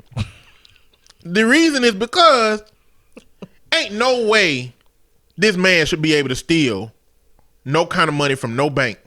And the bank don't know that it was not her. He ain't leave no trace. Zero trace. And he stole $300 and something thousand. I don't even think bank employees that handle the biggest accounts have sole access to any account to be able to take $360 some thousand out. Now we have some bank experts listening, so if I'm wrong, let me know. And he know who I'm talking about. He does. But please let me know. But that's why I say Tyler Perry, stay away from complicated shit. It's just C-spot run. That's all his writing is. His writing ain't no more in depth than anything in no movie you can go to. No. That's it. I just need y'all to know that, going along with some other themes that come up in this movie. So she go home, her and Felicia Rashad in the kitchen. She, she's upset about this. She also upset because Wigs ain't at home and they talk, he come in and she's like, "What the fuck you been at?" And he tells Felicia Rashad character, "Could you let me have a moment with my wife?" And Felicia Rashad was like, "She's my friend. I'm her friend. I'm not going anywhere." Anyway, she ended up leaving, and Grace accused him of fucking bitches, which he probably was. Let me tell you something. I wish a nigga would. So she says that to him. She like, "What a bitch at? What bitch you with? Who the woman is?" He is supposed to be a photographer, so that the gallery, the showing that she met him at was for photography. So he get his little photography bag and throw out some little pictures of some kids at this same whack ass garden with the lightning bugs, and say, "This is what I was doing. They have cancer, Grace. The kids have cancer. And I just, I did this for you because I thought you would like it because it was the place where I proposed to you at." And she apologizing and shit. I wish a nigga would. Let me tell you something. At the point where I have become suspicious of your whereabouts and you come in and you gonna give me a story about some goddamn kids with cancer and think that is gonna flip me, I'ma flip you. You fucking crazy. I don't give a fuck about you telling them kids got no goddamn. I don't know when you took them goddamn pictures, sir. That don't prove a goddamn thing to me. But Grace was like, "Oh my God, I'm so sorry." She was like, "I got fired today." And then of course he pretending, he like, "Oh my God, we're gonna figure it out. What happened?" And she was like, "All this money's missing and I gotta replace the money." And he was like, well, who do we need to call? We're gonna figure this out. So what happens next? What happened next was, ain't this the mortgage thing? Yes. So what? Let me move forward into some more of this. So what happened next is the mortgage company call her ass up and be like, "Listen, Grace, you ain't been paying no goddamn rent." She was like, "I don't owe no rent. My house is fucking paid for." She's like, "No, you took a mortgage out on your house for another $300,000 mortgage out on your house." Grace in here like, what the fuck? The meme where all the like numbers be popping up on the screen where motherfucker confused. That's how she was. She was like, "What the fuck? I ain't took no mortgage out on my house that's been paid for. What the fuck?" And she ain't putting nothing together about what's going on with all this money being removed in her situation. Now, but when she asking questions and she was like, "Okay, so is it my signature? What happened?" And they said, "Okay, it's a person that notarized your documentation from Sycamore Street." Now, right before we get to that, again, I don't work for a bank, but I want to know how somebody can go and do all the paperwork to do her mortgage, sign her signature to it. You could get it notarized, I suppose. But who the fuck brought it into the bank and y'all accepted it and let it cut a check? Who y'all gave? Because it wasn't her. So that didn't make no sense to me. C-spot run. That don't even make no goddamn sense. Tyler Perry, he stay away from these complicated contexts for a reason, because he don't do enough research. He don't pay no professionals to come in and say, "Well, that's not realistic, Tyler. Someone can't just steal money from a bank person." People be doing this shit all day. You know how many people? Look, you know how many people who would get up to that point in a bank just to steal $1 million from their clients? Yep. It would be too many people doing this shit. This can't simple, be easy. It's not. And then it can't be that simple to get a mortgage on your house that's paid for without the bank seeing you. They ain't seen you, period. But a whole mortgage been taken out your house. And they talk about you need to make a payment before we foreclose. I'm like, bitch, wait a minute. Like, did she even go into the place and change her name? Did she put his name on shit? We don't have enough information to believe that this is realistic and this is possible. All right. So she asked the bank teller, "Well, who signed the paper? Who brought the paper in? Because I ain't been up here. Get the tapes." So they get the tapes. She also goes to Sycamore Street to see this notary, to see who the fuck notarized this. It's an abandoned house. It's mail all in the Mail motherfucker. everywhere. Because whoever there ain't been there in a very long time. So she don't understand. She gets the clip from the bank. I'm assuming they sent it to her phone because she sent it to Wig's phone. So I guess that's how she got it. So she goes home, or she's at home. He come in, lying, and she accuses him of being the one to get the mortgage on her house because he in the goddamn video. So how in the fuck did this man, not even a woman, this man walked into a bank with some paperwork where his name ain't on there nowhere? Y'all cut a check and gave it to him? How? But anyway, he on video. So she tell him he did it. He like, what are you talking about? I ain't did nothing. And she was like, check your phone. So I guess she sent him the video. And then he sees the video and he's like, I can explain. I deserve that money. What? So from this moment, she's like, get out of my house. Get the fuck out of my house. And he like, I ain't going nowhere. Very quick change. Very quick like change. a light switch.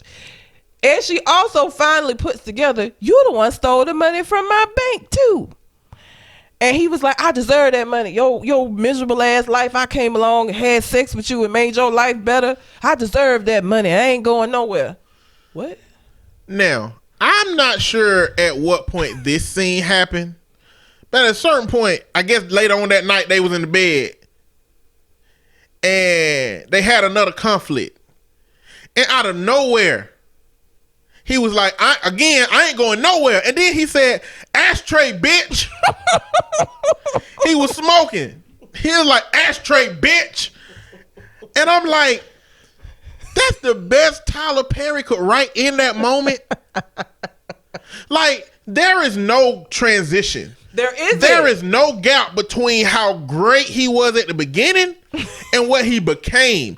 Zero gap. Just flip that. None. Zero.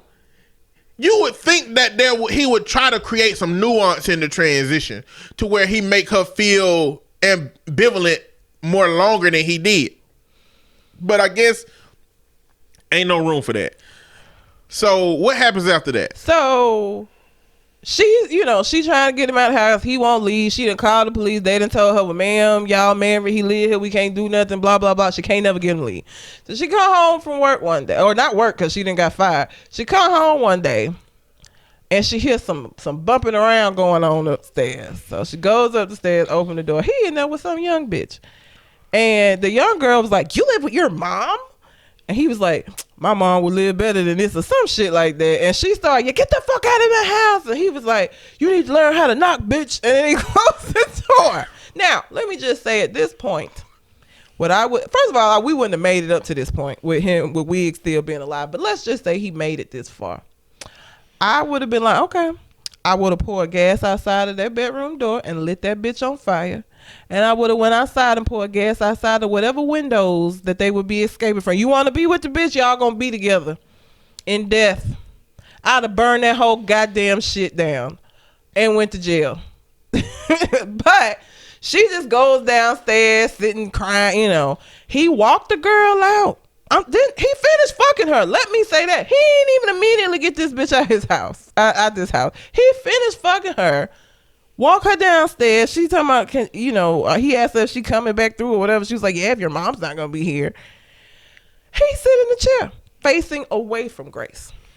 And Grace just sitting in the shadows, like in the dark, just chilling.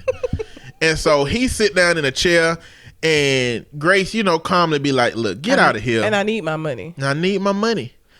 And then he sit down away from her, light his cigarette, and he's all like, listen, you know what? I do love you, but you're old. And you made this too easy. You made this too easy. Your miserable ass life you had before I came in here, I came in here and I made your life easier. So I figured that you owe me that money. I'm gonna keep that money. And he keep going on this tirade. And Grace in the back, you see her shuffling around, her feet slowly shuffling, moving towards a particular direction. You see her pick something up, and then you see her walking towards him, and she hit the shit out of that nigga in the head with a baseball bat. Over and over and over and over. And she like, it looked like she poked his ass with that bat. It did. You could barely make out his face. Blood everywhere, like she fucked him up. And she dragged his ass out that chair to the basement and threw him down the steps. She just threw that nigga down the steps. But Tyler Perry loved getting that imagery of a black woman throwing a motherfucking man somewhere. Goddamn, he loved that shit. Threw his ass down the steps, and she was like, from that moment, she called Felicia Rashad. She called Sarah, and like, I just killed this motherfucker. I don't know what the fuck to do, and I'm finna go turn myself into the police, I guess. Yeah. Because after that, she didn't really stay around that much. No. Sarah came over, and that's where, this is again where she decides to end the story. Now, the lawyer, she's like, Sarah came over? Where was the body? What happened to the body? She was like, I don't know what happened to the body. She was like, but if Sarah came over, you talked to her, we can use that. And she was like, I just want to sign the plea. So she signs, just give me the fucking paper. So she signs the plea deal. The lawyer's still looking like, okay, all right. So she leaves with the signed plea deal. She doesn't take it to the DA. Tyler Perry, meanwhile, is still on her ass about just pleading this case. Like, what's going on? You taking too long. I'm going to go down there myself type shit. And let me emphasize, Red said Tyler Perry's being an asshole. That's not a good enough representation. He was evil. He was straight. You ain't shit. I don't even know why you do this job. You know you ain't built for this shit. Why you ain't getting this bitch to sign this goddamn piece of paper? I'm gonna go do the goddamn shit myself. You ain't worth a goddamn. And when I come back, you're fired. Like, this how he been the whole movie. This is the energy he done had the whole movie. Like, irrationally angry with the same wig on that the old man in all the Tyler Perry films been wearing. When he played the uncle or whatever. Same fucking wig. That's the one he got on in this shit. He need better wigs. So she runs. He need to get some man pieces. Like, he need to get a barber on site that can apply man pieces. That's what I'm saying. That shit be looking good. Wigs hair should not have looked like that. He's in Atlanta. I know it's some barbers in Atlanta that do. Look, you just don't. I'm not gonna believe you couldn't find nothing better. I'm not gonna believe it. But she runs down to the jail. She's like, Grace, I think we can win this. Wasn't nobody. You know, it's too many unknown pieces. Like, you don't need to do this. My boss is coming down. He's gonna, you need to tell him you changed your mind and da da da da. And Grace at first is like, bitch, I signed the paper already. What's going on? Tyler Perry come busting in. And he was like, oh, I figured I'd find you here, to the lawyer. I can't remember what her name was. And he was like, man, she been giving you some bad information. This plea the best you got. You need to go ahead and just sign this plea.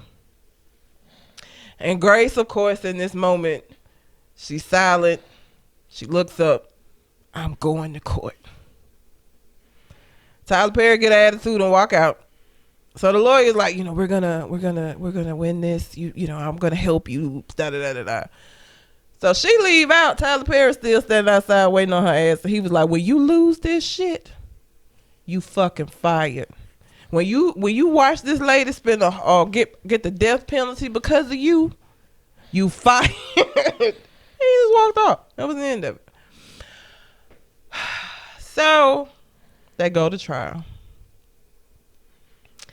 And, again, this is the case has been the talk of the town, so everybody's interested in it. The DA is basically like, she killed him. She killed him. She called us and told us that she killed him. It was blood everywhere. She killed him. So they call all of these witnesses and all of this shit, and the lawyer decides she needs to call Sarah to the stand.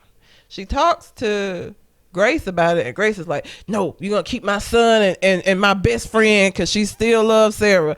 It's my best friend out of this. And That's my friend. That's my friend. That's my friend. Not calling my friend. Now, the argument that the lawyer decided to go with was that ain't nobody. Yes.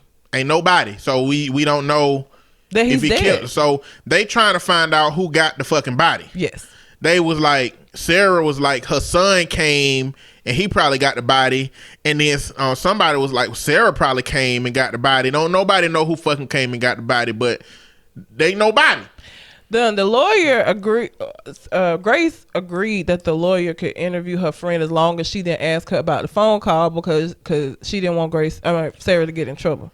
So she don't ask her about it. And soon as the DA get up, first thing out his mouth, are you best friends with her? Yeah. Did you talk to her that night? No. Well, these phone records here. So it come out, Sarah talked to Grace around the time that the man was supposed to be dead, and that Grace Sarah phone beamed off of a tower over by Grace's house, and then she was back at her house and she called Grace again, and all of this shit comes out. And Sarah had to admit, Felicia Rashad character had to admit on stand that she told me that she killed her. Yes. And so the DA rests, which of course that's his smoking gun, like bam, boom, I'm done. He asked the lawyer if she got any follow-up questions, and she said the defense rests. Like a dumbass. You gonna rest with them saying that your client said she killed somebody? Exactly. What the fuck is wrong with you? You already been told that you can't bring the question up, but now that the question is brought up, you got free reign. She gave up and was like, defense rests.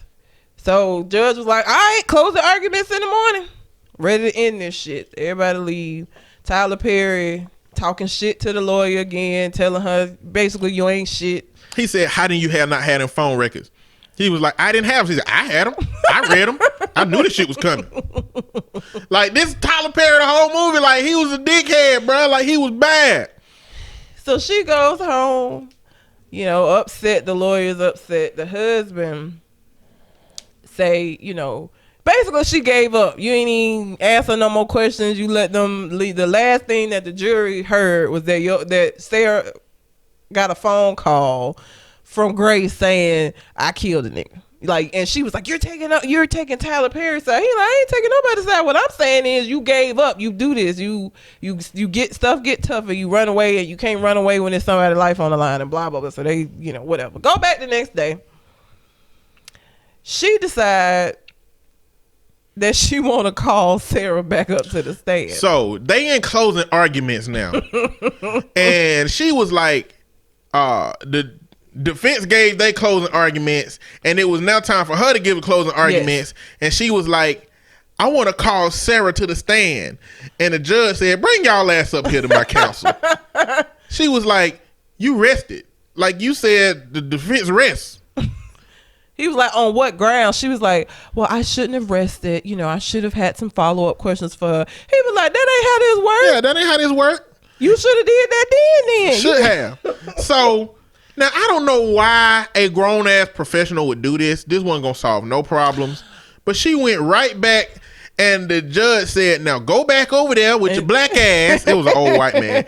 Give your resting arguments and let's go. She went back over there and she said, I called Sarah to the stand. And she kept doing that shit till the judge said, I'm gonna hold your ass in contempt if you do that shit one more time. And she did it again. And she said, Bella, come get her ass. Take her to jail. What I think she thought in doing that was that there would be a mistrial, or Grace would get a new lawyer because she would have to be removed because of her actions, and that she would still have a chance. I think that's what she thought was going to happen. No, that's not what happened. That is not what she thought was going to happen. Because C-Spot run. Tyler Perry, it ain't no more than what you see. She fucking just had a breakdown on the stand. That's what that was. It was not a strategy. Was not a strategy. So of course, they just get somebody else from the fucking public defender's office to do the closing arguments. And of course, they find the bitch guilty because the last thing the jury heard was that she called somebody and said she killed him.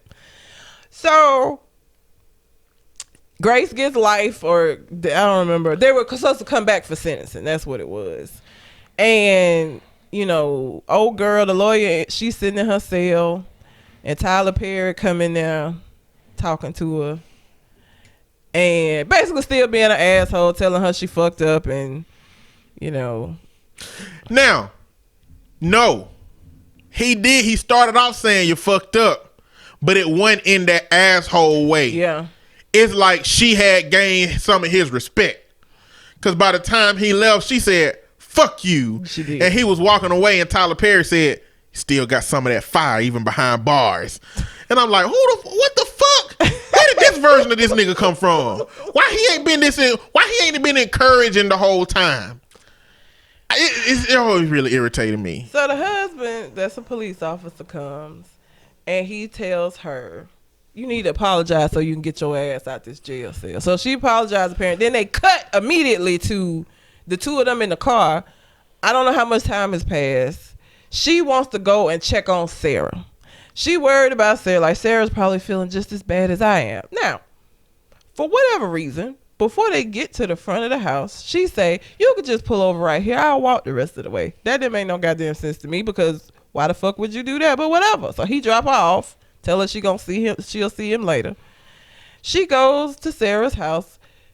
Well, no, she don't even make it to the house when she sees Cicely Tyson old ass walking down the street. Cicely Tyson is like outside somewhere. Like, how the fuck you get her? She outside this pink robe. Ain't nobody in the community seen Cicely Tyson old ass walking around out in the streets until she get here. She get here and she be like, hey, how you doing? She was like, oh, just rambling nonsense. And she was like, okay, I'm gonna take you back to Sarah. She was like, no, don't make me go back. I don't want to go back there. Don't make me go back. Just slave like old ass Jesus. Cicely Tyson shit. So they get her back to the house, and Cicely Tyson is running around, and I think the lawyer hears something. She hears something, but before that, Cicely Tyson kept saying she wanted to go home, and the lawyer kept saying, this is your home. You're at home. And she was like, no, my home is 2889 Sycamore Street.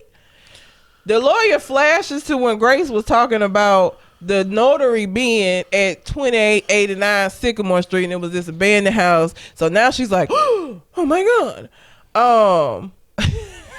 So she gets Cicely Tyson back home. Yeah. Hear some noise. Start goddamn investigating, walking around the house, going into the basement, and find it is like a whole bunch of old ass women chained the fuck up at the bottom of Felicia Rashad's house. And she like, oh shit. Now, I don't know what she planned to do in this moment. I have no idea what she planned to do, because she left the fucking cell phone on the kitchen table. She did. Okay? So she go down, and just coincidentally, Felicia Rashad get back with some groceries. And here comes Cicely Tyson, old shuffling ass. I ain't let her in. And Felicia Rashad is like, oh shit. And so Felicia Rashad run downstairs, find her, corner her. Like, you should have mind your fucking business. Damn bitch. sure should have mind your business. And who come creeping up behind her Wigs. after you catch her? Fucking Wigs with a cliche ass bandage wrapped around his head And like two a fucking black cartoon eyes. character. And two with them purple circles drawn around his eye. Now let me tell you something about this beating this nigga received. There is no way on God's green earth, okay, that Grace beat him the way that she beat him, and he up moving around tackling bitches. No way.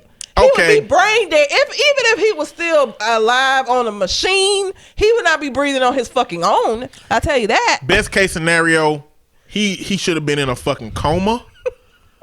He shouldn't have been able to be walking and be conscious and be able to understand who is around him and where he is.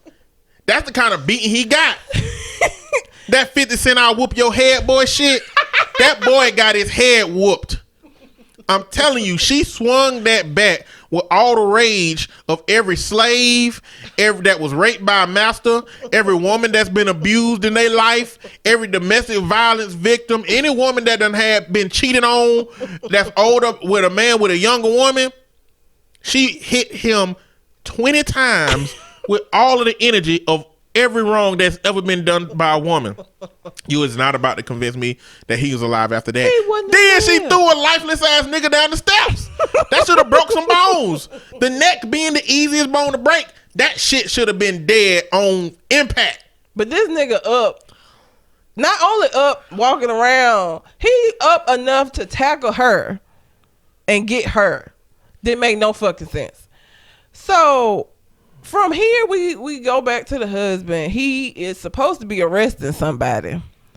It's the lawyer's husband. The lawyer's husband. He's supposed to be arresting somebody. He got the guy in handcuffs, put him on the hood of his car, like, don't move.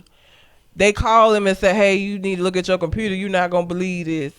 So he go get in the car, look at the computer, and he sees that Felicia Rashad has all of these aliases and she got all of these charges. And he like, oh, shit, you know, my wife was over there. Now, instead of him putting this criminal in the back, he just pull off and leave this nigga standing there in handcuffs to go and save his wife. Whatever.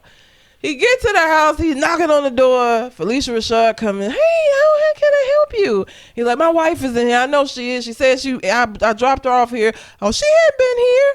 And he was like, well, I want to come in and look around. She's like, well, do you have a warrant? Because if you don't have a warrant, you can't come in here. And do you know this simple ass nigga let her close the door in his face? And he just stood there. Then he calls her cell phone that she happened to leave in the kitchen. Calls his wife's cell phone, the lawyer's cell phone. Cell phone ring, he hear it. Then all of a sudden, now he want to get Nook if he buck. Well, that has created probable cause. With no probable cause, he can't do nothing. But at this point, I guess so. I mean, the reality is, if he gonna be about a book cop, if you want anything to stick to her after you go in the house, you gotta have probable cause. So if he would have went in that house beforehand, now don't get me wrong. If you think your wife's in danger, listen, hold on. I'm just saying this shit because the reality. But Tyler Perry, C-Spot run. Okay? So, no. He kick in the door. You know, he tell Felicia Rashad, like, I know she's in here. You got her phone. Like, I know who you are. And do he even tell her that? I don't even think he tell her he know who she is. So now, let me tell y'all the status that I read that was a spoiler before I knew it was a spoiler. The status said Felicia Rashad don't got hands. That's all it said. But what that told me was at some point there would be some conflict with Felicia Rashad in which she would fight with somebody. And they painted her as good so much in the movie that I was almost up to the last 10 minutes of the movie and I ain't seen Felicia Rashad fight. So I was like, okay, some kind of bullshit twist coming at the end. So the hands that she put up is this officer who was about to go into her basement and turn his back to her walking, she get a cast iron skillet. A cast iron skillet. And she swing it on his head and he kind of fall over, but then he get up. Right back up from getting hit on the head with a if you didn't ever held cast iron. He had on a pretty hefty wig itself, man. That wig goddamn bounced some of that cast iron skillet back. So, now, if you are Felicia Rashad and you already about to assault an officer, you might as well stab the motherfucker in the back at this point. Yeah. He finna uncover some whole shit that's finna fuck your life up. Yeah. Why you get a cast iron skillet that you swung at 1% power, mind you? And she probably couldn't really like swing that thing. The for knife real. would have been better though. She would have had more. It would have been better. She would have been able to get away easier. He gets the best of her and handcuffs her. And again, he tells her not to move, like, because criminals are going, okay, I'm just going to stand here. But before we move any further, let me just say this. We find out at this point that this is the same goddamn house that this police officer went to at the beginning of this movie where the white lady jumped off the roof. At no point did he put them shits together like, this the same house where that bitch jumped off here. Like, at no point did that register in his mind. Something's weird going on here. Because why is it bitches jumping off? Like, nobody put any of that together. See, this is that C-Spot run writing. See, Tyler Perry wanted us to know that there was something crazy about Felicia Rashad, but he didn't want to think about how much to write and how all the other people have something to do with that dynamic. He just wanted to tell a very specific story with that moment about a person, but didn't think that other people that were involved in that moment may have some residual, sensible responses to the shit. He shouldn't have had the cop. If he should have just opened up with her jumping off the roof. Having the cop there fucked everything up because again, that made me be like, well, how the fuck he ain't say, hey, baby, you know where your clients, her best friend lived? That was the house I was telling you about where the bitch jumped off the roof. Like, nobody put this shit together. But I digress. So he handcuffs Felicia Rashad, leaves her in the kitchen and tell her not to move. And of course, as soon as he out the room, she fucking runs off because what criminal is you're gonna sit there when they ain't got to and they can get the fuck away. Like, bitch, I ain't gonna just stand here and wait for you to come back and for me to get in trouble. If you leave the room, I'm leaving. So she left. He goes down to the basement, calling out for his wife's name. See all of these old bitches down there. And Wigs, who again should have brain damage beyond repair at this point. Hold up. Because right when he go down, of all the spaces down here in this area, he opened the door and she behind it, his wife behind it. And she got one of those cliche little towels wrapped in her mouth. And she in a I chair. guess it ain't as cliche as duct tape, but she got that towel in her mouth and she like shaking her head no. Like everybody always do when you open the door and it's a trap. And somebody's behind you. Yeah. Yes. So Wiggs, who should be dead at this point, jumps on this police officer, who the police officer should be in like the greatest of health. Wiggs get the best of him. Wiggs gets the fucking best of him. Wiggs, who again, I just feel like I have to stress that he should have brain damage at this point, gets the fucking best of him. And cliche knocks the officer gun out of his hand. Cause why not? Now let me give y'all a moment to recognize when this happens, okay? The gun sounds like a toy gun when it hits the floor. It ain't got no weight to it. It's no weight. It don't sound like metal hit the ground. It sound like plastic hitting the ground. It sound like a click clack. You know what I'm saying? So the gun hit the ground and I'm like, Tyler Perry couldn't even afford a real gun for this moment right here. Apparently not. And maybe I'm wrong, but when that gun hit the ground, tell me if I'm fucking wrong. So, of course, cliche, you know, the lawyer gets up because, oh no, her husband's in danger. So she get up in this chair and bursts through the door, breaking the chair off of her, somehow getting up. Now, she couldn't get untied herself all this time. Yeah, mind you, it should have been something she could have done the whole time, okay? She should have been able to, like, without her husband help, she got up, ran out the motherfucker, bust the chair, got up, picked up the gun. And shot Wiggs. Sent him ass.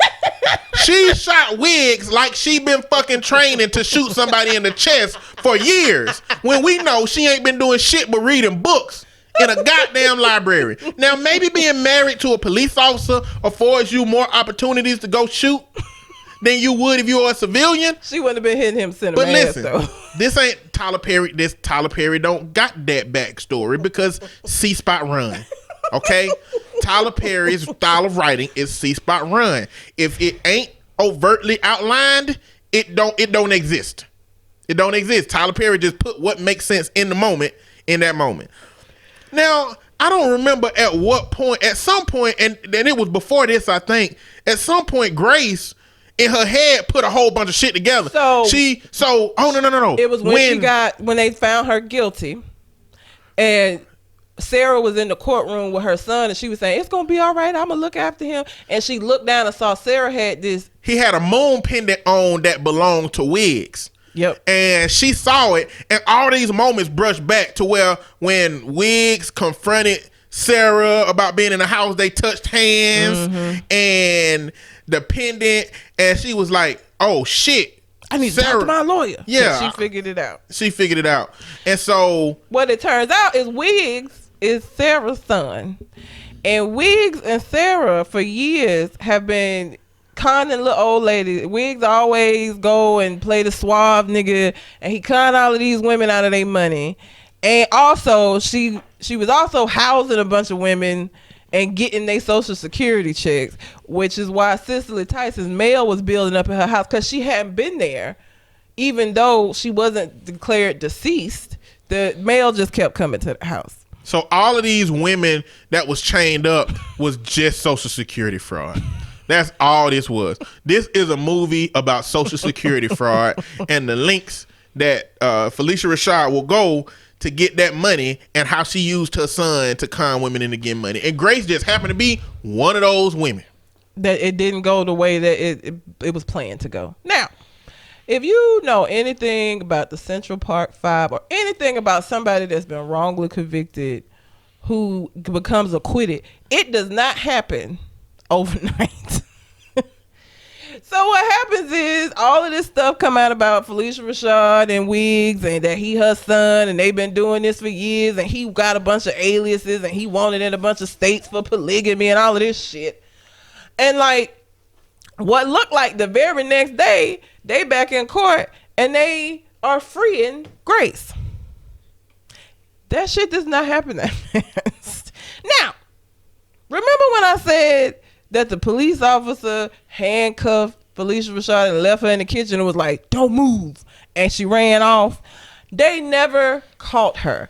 And the unrealistic ass, dumbass ending to this movie was Felicia Rashad going into a house where she is supposed to be a sitter for this old lady. The daughter taking her in, and she asking the daughter about her mom, and the mom supposedly worked for a bank, and so basically this is supposed to show us that Felicia Rashad is going to continue doing this shit. Now here's what's wrong with this. First of all,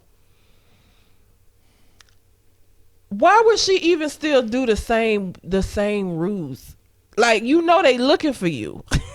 like I feel like she would have moved on to something. She wouldn't continue doing the same shit. Like, really? That's how the fucking movie ends. That's the end of Fall From Goddamn Grace. Now, let's talk a little bit more about that. At this point, the police have her in Yes. identities and shit. Yes. So why aren't they looking for her? Why isn't she on every police officer's radar for a search? Like, why could she go and just do this again? I don't know. But Tyler Perry's writing ain't that deep.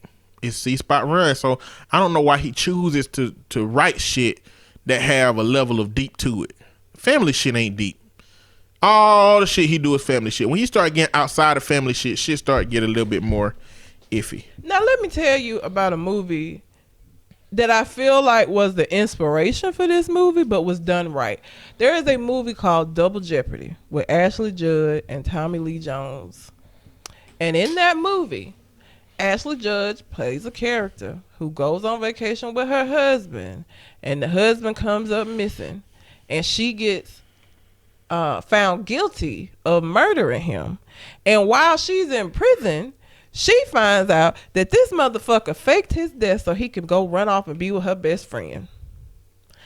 And the movie is about how she gets out and her search for him, because Double Jeopardy in the United States, once you're convicted of a crime or found not guilty of a crime, you cannot be tried for that exact same thing again.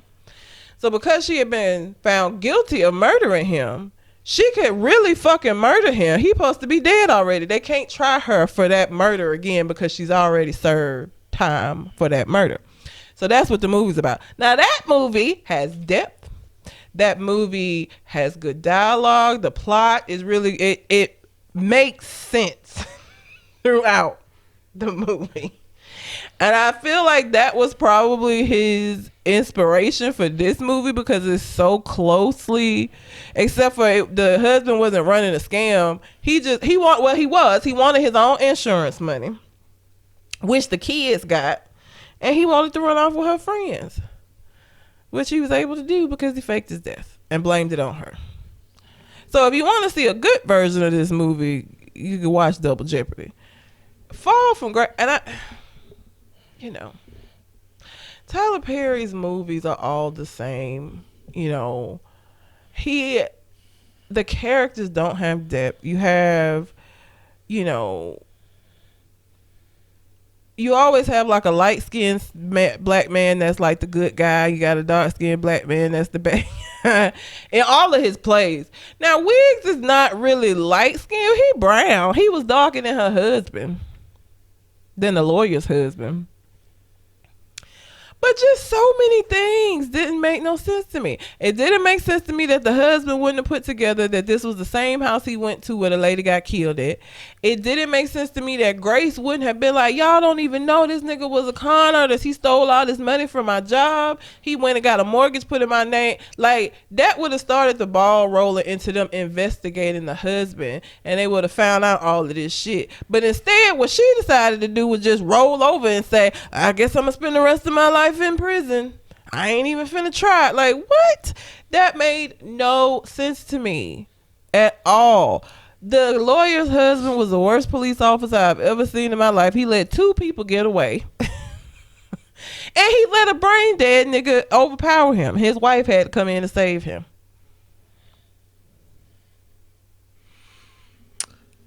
That's Fall from Grace. And I'm sorry to have gone an hour on about this. But it had to be done though, because everybody, you gonna hear about this movie. You probably already heard about this movie. Everybody's talking about this movie, and I don't know why. I don't understand. Unless it's because it's how horrific it is. Like,